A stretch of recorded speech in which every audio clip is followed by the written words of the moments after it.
Bismillahirrahmanirrahim. Assalamualaikum warahmatullahi wabarakatuh.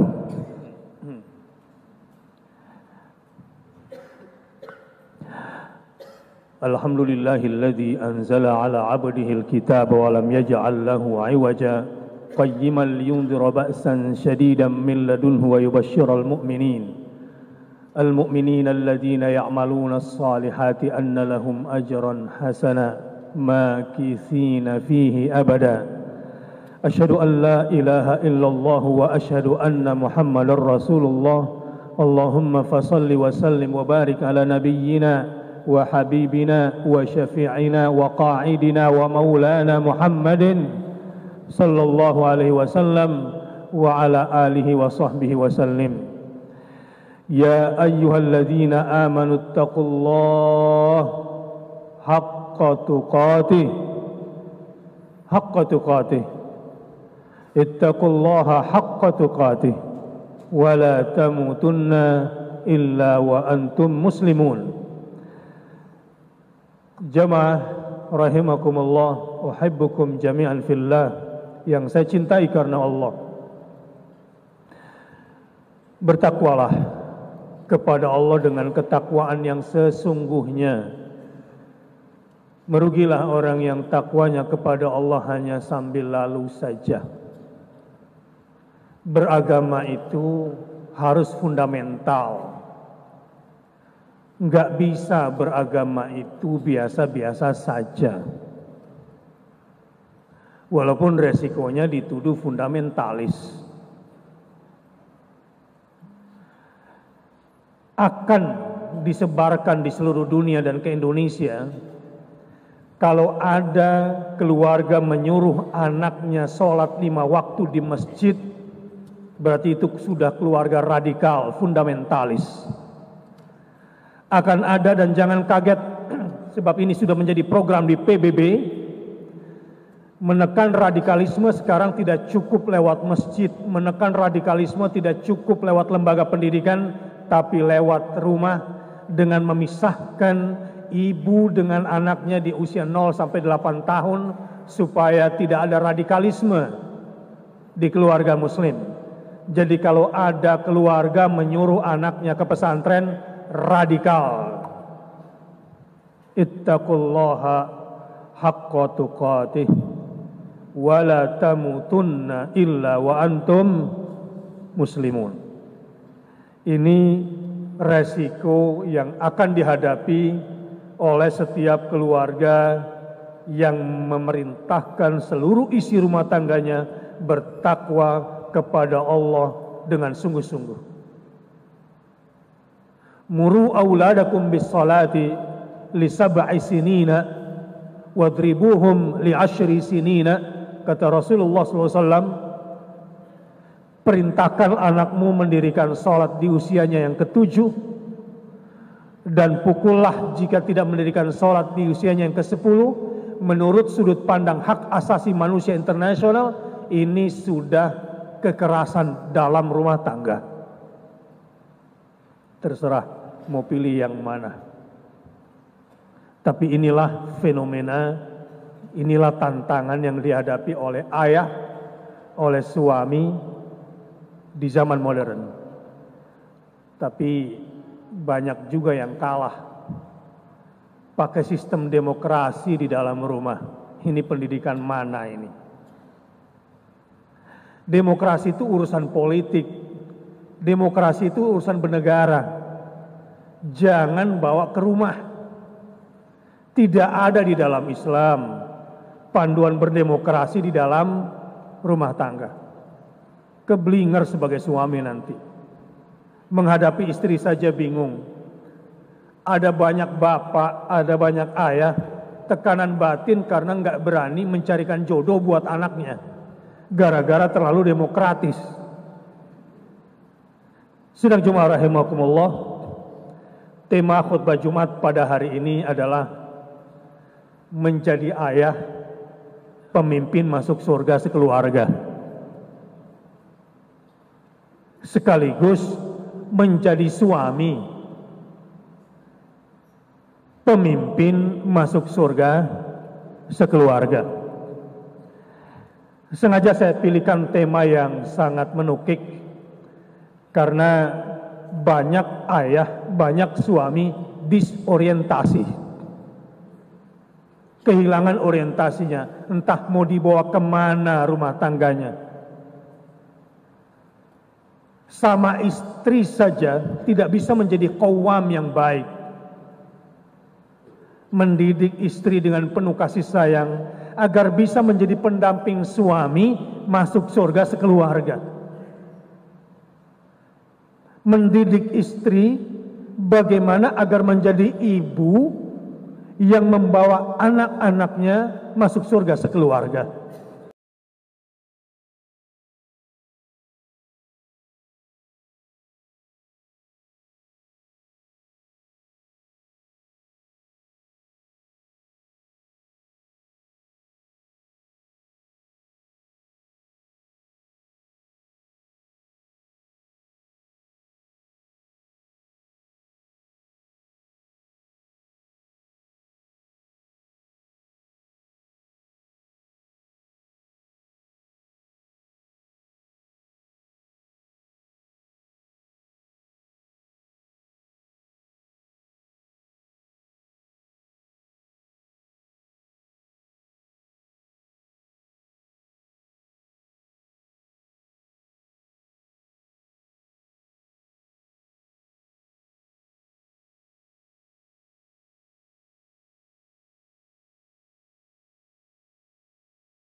Orang tua dengan anak-anaknya.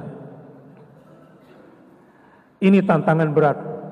Jadi bisa dibayangkan betapa beratnya menjadi ayah, menjadi suami yang sudah tidak punya kurikulum, tidak punya strategi bagaimana menghadapi hantaman internal dan hantaman eksternal rumah tangga ini. Sidang Jumat rahimakumullah, kalau kita lihat free sex, seks bebas yang rata-rata anak di kota-kota besar itu yang gadis itu di bawah 60%. Maksud saya di atas 60% itu udah nggak gadis lagi, dan ayahnya tidak tahu itu, bahwa anaknya tidak gadis lagi. Karena yang ayah tahu adalah kerja, gaji, karir, sibuk. Yang ayah tahu kalau sudah kasih nafkah uang ke rumah berarti sudah menjadi ayah. Ini salah besar. Anda sukses menjadi ayah, impact-nya besar. Anda gagal menjadi ayah, menjadi suami, impact-nya juga besar. Karena seluruh persoalan-persoalan sosial di Kementerian Sosial sekalipun, akar atau asal muasalnya dari rumah. Yang namanya rumah,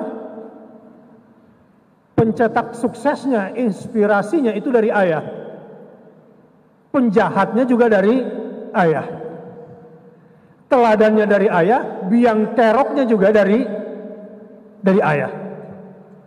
Saya kira tidak berlebihan kalau hari ini khutbah Jumat saya cuma ingin tekankan, cobalah menjadi suami, menjadi ayah yang punya visi, membawa seluruh istri, anak-anaknya, bahkan keluarga istrinya, dari pihak keluarga mertua laki-laki, dari pihak keluarga mertua perempuan, semua diajak masuk surga. Sebab menikah itu bukanlah menikah antara individu dengan individu, mempertemukan keluarga besar suami dan keluarga besar istri. Kesadaran ini harus dimiliki. Kenapa? Di dalam Al-Quran besar sekali pengaruh ayah itu. A'udzu billahi minasyaitonir rajim. Fa idza qadaytum manasikakum fadhkurullaha kadzikrikum aba'akum aw ashadda dzikra.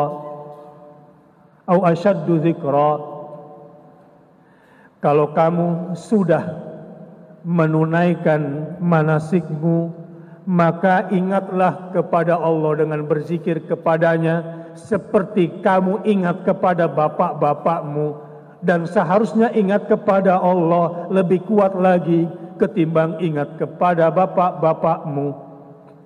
Kadzikrikum aba'akum au asyadda dzikran. Itu yang betul. Ayat ini mengindikasikan betapa kuat kesan seorang ayah kepada anaknya. Betapa kuat pengaruh suami terhadap istrinya. Karenanya di dunia ini cuma ada dua agama. Satu agama Allah, dua agama nenek moyang, agama bapak-bapak. Jadi kalau bapak sukses, rumah menjadi rumah surga, anak-anak menjadi anak-anak yang berhasil, istri menjadi istri yang bahagia, dan itu menularkan kepada masyarakat yang baik. Tapi kalau ayah gagal, biasanya ayah gagal ini mengukur kesuksesan cuma di kantor. Enggak sukses di hadapan istri, enggak sukses di hadapan anak-anak, enggak sukses di hadapan keluarga besar, enggak sukses di masyarakat masjid dekat rumahnya, enggak sukses di masyarakat luasnya, enggak sukses di hadapan orang yang saleh, tidak sukses di hadapan Rasulullah SAW, tidak sukses di hadapan Allah Subhanahu wa Ta'ala, tidak sukses di hadapan agamanya. Satu-satunya yang ayah tahu sukses cuma di kantor. Menyedihkan sekali. Bagaimana caranya menjadi ayah atau suami inspiratif membawa seluruh keluarganya masuk surga? Kalau melihat kenapa Allah mengutus Rasul agar Rasul ini mengajak masuk surga semua manusia di dunia, saya kira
cepat tidur ya sayang, supaya besok bisa sholat subuh berjamaah.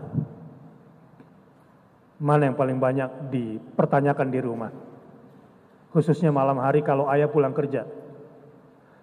PR sudah dikerjakan, besok ujian, sudah belajar. Itu yang pertama. Atau yang kedua, maghrib sudah baca Quran tadi sayang?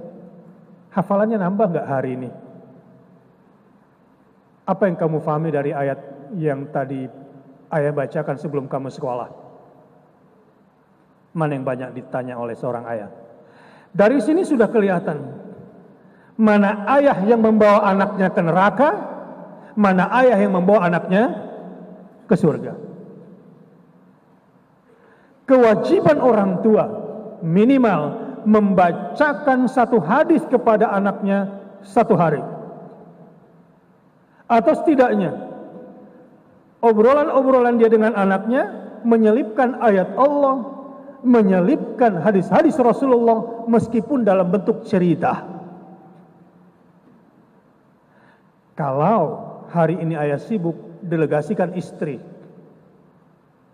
Sesibuk-sibuknya mau tidak mau kirim WhatsApp ke handphone anaknya. Harus ada ayat today untuk anakku.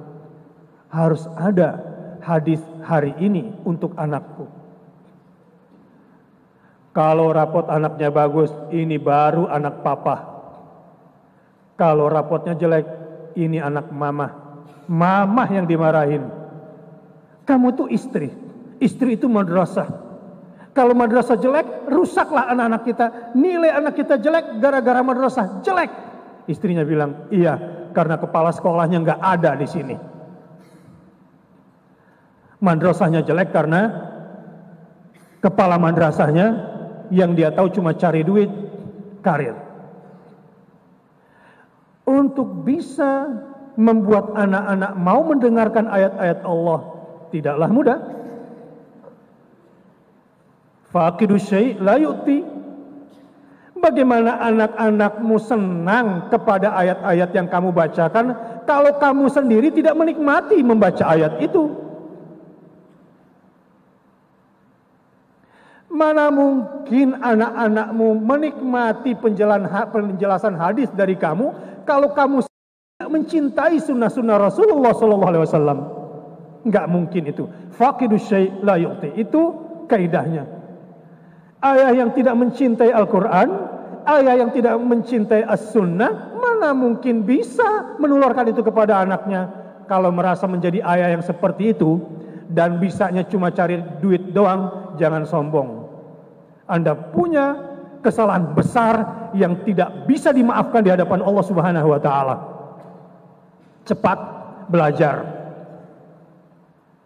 Tadi saya dengar sebelum salat Jumat ada bimbingan membaca hadis-hadis dari kitab Al-Lu'lu' wal Marjan.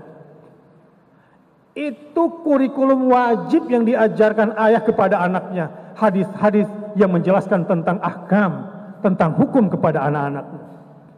Karena yang akan dimintakan pertanggungjawaban jawaban di akhirat kelak tentang ayat dan sunnah itu bukan gurunya, bapaknya yang ditanya. Kamu saya titipkan anak. Kamu titipin lagi sama orang lain. Yang saya tanya itu kamu, apa yang kamu ajarkan? Sedang cuma rahimakumullah. Yang kedua adalah wa yuzakkihim. Tugas ayah atau suami kalau pengen anak-anak dan istrinya masuk surga, sucikan jiwa mereka. Sucikan matanya dari tontonan haram di rumah. Sucikan telinganya dari pendengaran haram di kamarnya. Prosentase tontonan anak di TV, di film, prosentase pendengaran anak-anak di gadget, besar haramnya atau halalnya? Sucikan itu. Sebab ini pintu yang membuat kolbu anak kita menjadi tempat sampah atau bejana suci. Bagaimana cara kita orang tua mendidik anak agar halal pendengarannya, halal pandangannya, dan ada lagi yang penting, halal pakaian.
gadget dan sudah komat pun masih belum bergeming, ini bapaknya nih yang bersalah. Berarti memang tidak ada pendidikan mendisiplinkan anak dengan aturan-aturan Allah Subhanahu wa Ta'ala. Jangan menyesal nanti menjelang matimu, wahai ayah. Menjelang matimu, wahai suami, kamu akan menyesal. Jangankan menjelang mati, sebelum mati saja sudah menyesal. Saya mau kasih contoh. Apa doa anak yang soleh buat orang tuanya? Rabbighfirli wali walidayya warhamhuma kama rabbayani shaghira. Wahai Tuhanku, ampunkanlah dosa kedua orang tuaku. Dahsyat sekali. Saya dan beberapa teman sering berdiskusi, sangat menikmati dahsyatnya doa anak itu. Saya ulangi, saya dengan beberapa teman sering curhatan bareng sama para suami, para ayah. Sangat menikmati dahsyatnya doa anak-anak kita itu. Khususnya berkaitan dengan usaha kita sebagai orang tua untuk kehidupan anak hari ini dan masa depannya. Ada banyak kemudahan kalau anaknya sering doakan orang tuanya. Wahai Tuhanku, ampunkanlah dosa kedua orang tuaku. Sayangilah keduanya kama rabbayani shaghira, sebagaimana keduanya mentarbiyah kami, rabbayani, mendidik kami. Kama rabbayani, sebagaimana keduanya mendidik kami saghiran, bukan kabiran. Sebagaimana mereka keduanya mendidik kami di waktu kecil. Banyak bapak-bapak yang gak didoain sama anaknya karena waktu kecil tuh si anak bapaknya gak hadir. Hadir dalam kehidupan anak nanti pas mau nikahin. Orang tua kayak gini, ayah kayak gini nggak akan didoakan oleh anak, nggak dapat doanya anak. Capek dia kerjanya, tertatih-tatih karirnya, tersiksa memenuhi kebutuhan rumah tangganya karena tidak mendapatkan infrastruktur ilahiyah, kemudahan langit untuk mendapatkan rahmat dan rezeki dari Allah Subhanahu wa Ta'ala. Semoga para ayah, para suami yang ada di sini, adik-adik dan anak-anakku sekalian yang laki-laki, bersiap-siaplah kalian menjadi pemimpin rumah tangga yang bisa masuk surga sekeluarga. Jadi pertama, bacakan ayat dan hadis. Yang kedua, sucikan jiwa anakmu. Yang ketiga, jadikan Alkitab sebagai panduan hidupnya. Bagaimana cara menjalani hidup? Salah besar kalau bapak-bapak tidak menjadi kepala sekolah bagi anaknya. Bukan gak percaya sama guru, bukan gak percaya sama kurikulum sekolah. Sampai hari gini, kurikulum Diknas masih menyatakan kalau anak kita itu keturunan kera. Belum keturunan Adam, karena ilmunya memang baru sampai di situ. Buka, mana buku pelajaran biologi anakmu yang mengajarkan bahwa anakmu keturunan Adam? Enggak ada. Ilmu biologi anakmu masih mengajarkan mereka keturunan siapa? Monyet. Kalau bukan kamu orang tuanya menjadi kepala sekolah, kamu cuma bekerja keras, besarkan badannya, pikiran anakmu dirampok oleh sekularisme, dirampok oleh liberalisme pendidikan dunia saat ini. Kalau yang kamu tahu cuma kerja, dapat gaji, kasih anak, jiwa anakmu dirampok dan dimusyrikkan oleh orang di luar sana. Dan biasanya anak-anak yang tidak disucikan jiwanya oleh orang tuanya, biasanya isinya cuma dua. Kalau nggak syahwat, ya syubhat.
Selamat dulu agama anak-anakmu. Nggak mungkin orang yang selamat agamanya milih pemimpin kafir, nggak mungkin. Hanya yang tidak selamat agamanya, yang tidak membela agamanya. Baru setelah selamat agamanya, wa'afiatan fil jasad. Al-afiyah artinya as-sihhatu tammah lit-tha'ah. Orang yang kesehatannya sempurna karena kesehatannya digunakan untuk berbuat taat. Itu nomor 2. Kalau ingin hasan fid dunya. Yang ketiga, wa ziyadatan fil ilmi. Kalau sudah sehat bukan cari duit. Ziyadatan fil ilmi. Hari demi hari harus tambah ilmu anakmu, terutama ilmu tentang Allah, ilmu tentang Al-Quran, ilmu tentang Rasulnya, ilmu tentang agamanya. Ada satu keluarga hebat sekali, disiplin tidurnya, disiplin makannya, disiplin nontonnya, disiplin liburannya. 1 tahun rancangan liburan pun sudah diatur dan budgetnya juga teratur. Satu-satunya yang gak diatur disiplin di rumah itu adalah disiplin beragama, disiplin kepada Tuhannya, disiplin mencintakan anak kepada Rasulnya, disiplin menambah ilmu Al-Quran anaknya, disiplin menambah ilmu hadis anaknya. Itu yang gak ada dalam kurikulum rumah tangga itu, karena memang tidak punya kurikulum bagaimana masuk surga sekeluarga. Baru wa barakatan fir rizqi. Cari rezeki itu bukan nominal, bukan banyak sedikitnya materi. Wa barakatan fir rizqi, berkahnya dulu yang penting. Nominalnya boleh jadi sama kayak bulan kemarin, tapi berkahnya, manfaatnya beda. Al-hikmah itu begini. Ingin mengajarkan al-hikmah kepada anak, kepada istri, agar istri juga bisa menjadi pembimbing hikmah bagi anak-anak kita. Al-hikmatu hiya al-ilmun nafi' wal amalus salih.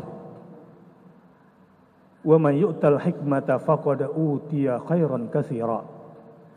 Hikmah itu artinya ilmu yang bermanfaat yang disertai dengan amal saleh.